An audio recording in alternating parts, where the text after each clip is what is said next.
I think whenever I'm introduced to people in this audience, I'm asked about Europe within about 2 minutes. And I suspect that question, to which Martin gave a pretty clear pretty clearly directed answer, I think that question's still on everyone's mind. I wonder if we could ask you in this round very briefly to say in the next 2 years, what is this crisis going to look like? Are countries going to drop out of the euro area? Does the area stand a significant chance of breaking up into 17 different currencies?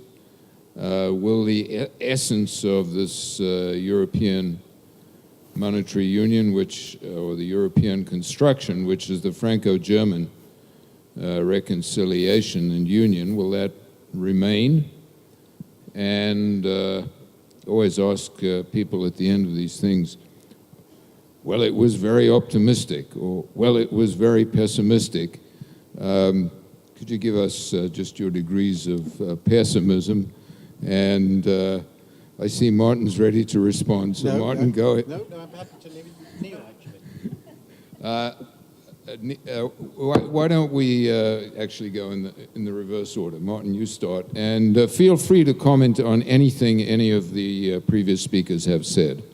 I'll just focus on this because you've asked a little bit more, and I think this is something everybody's concerned about.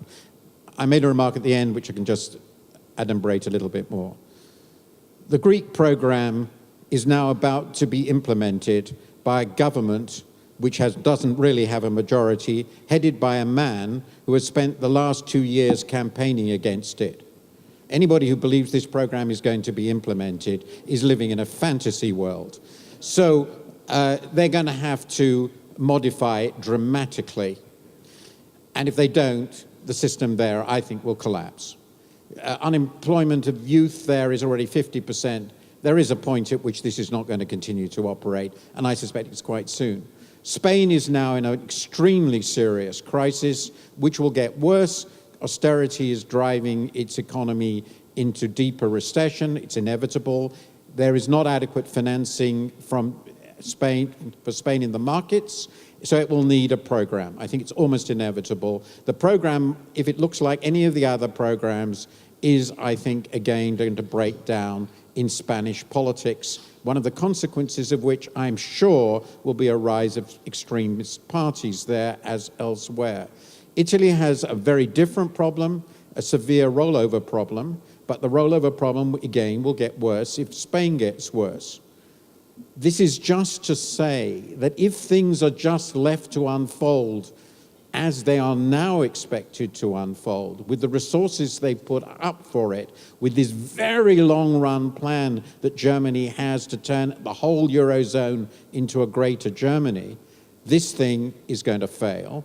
And the only question you have is how radical are they prepared to be about policy change? What I see now is extremely discouraging, so I regard a partial breakup, at least, as unfortunately, it's not a view I took a few months ago, as now extremely likely in the next couple of years.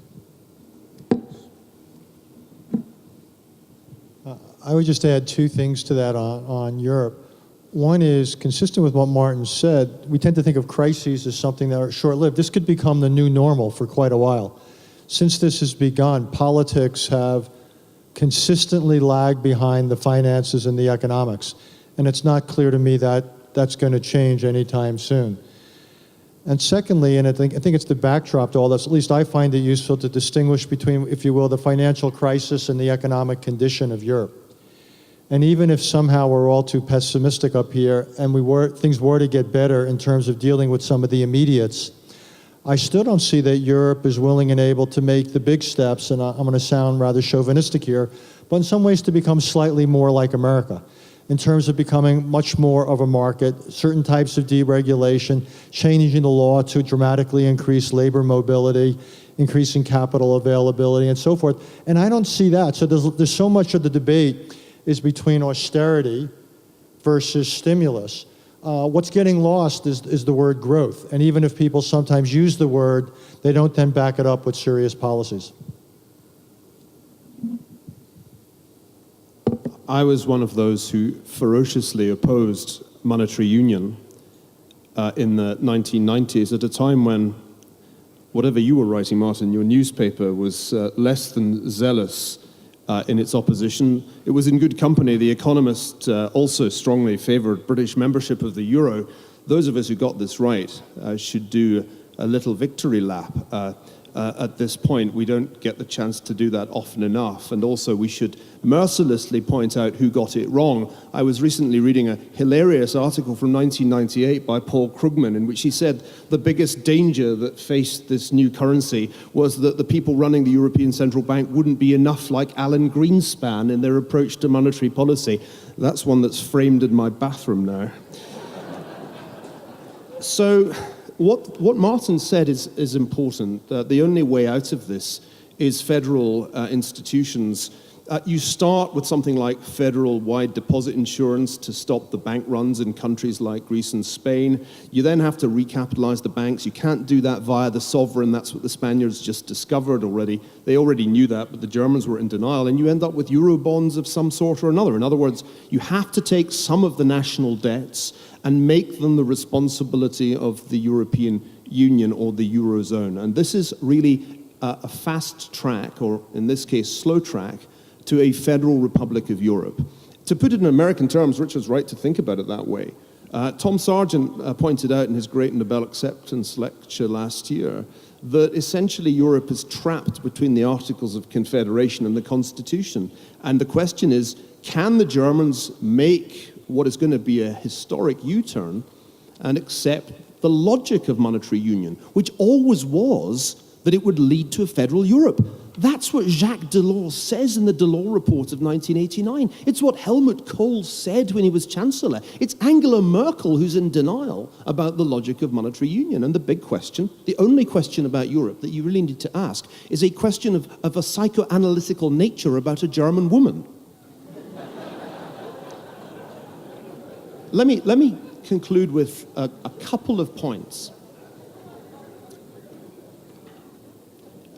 I'm serious about this. You know, sometimes in history it really does boil down to one decision maker's frame of mind. Thus far she has been obstinate. Martin had a brilliant piece in the FT in which he counted 7 nines that have been emitted by Frau Merkel. The question is, will she ever say ja? And what would make her say ja? I think the answer is a Lehman moment. I want to go back to a question of Stanley's I failed to answer. What would a Lehman moment look like in Europe? Well, we've come very close to it. I think if the Greek election had gone the other way, which it could very well have done, it was a really close thing. I think if the Greeks had lost in Euro 2012 rather than pulling off a victory at the crucial moment, probably they would have voted for Syriza and Tsipras, and we would now be in the Lehman moment. The Lehman moment when it comes to Europe will take the form of massive bank runs that the ECB is powerless to stop. And when it comes, that's when she'll say ja. Because it will be explained to her by her own central bank, the Bundesbank, that Germany is already on the hook for something like 640 billion euros through the Target 2 clearing system, which will be effectively defaulted on if the Eurozone breaks apart. The Germans pay either way. They pay if it breaks apart, they pay if it stays together. It's just a question of how they pay. And I think, given their elite's commitment to European integration as a post-war project, in the end they will flinch. And here I disagree with Martin's analysis. It won't fall apart. But it'll come scarily close to doing so before she says, yeah. One final thought. The worse that national politics get, and this is a paradoxical thought, the worse they get in every country in Europe where no incumbent gets re-elected and all coalitions look preposterous, the more plausible the federal outcome becomes. And this is a point not enough people appreciate. The more Italians despise their national political institutions, the more pro-European they become. And this is also going to be true of Greeks and Spaniards and everybody else in this crisis. So my prediction is that we get to the federal Europe, but only after the European Lehman moment.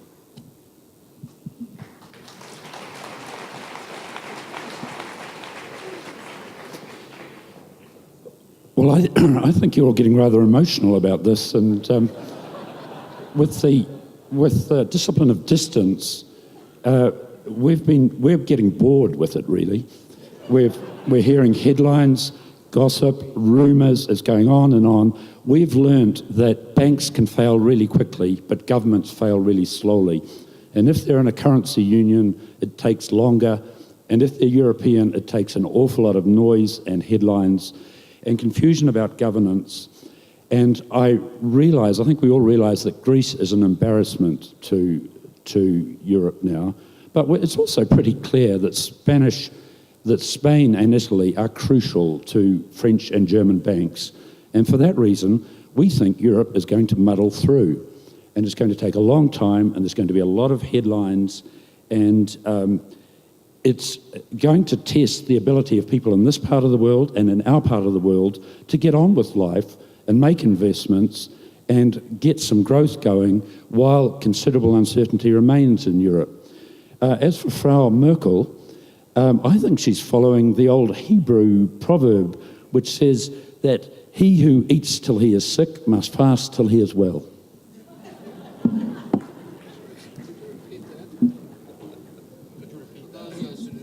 Oh, sorry, unusual to have to repeat a Hebrew proverb in this environment, Stanley, but the proverb is that he who eats till he is sick must fast till he is well.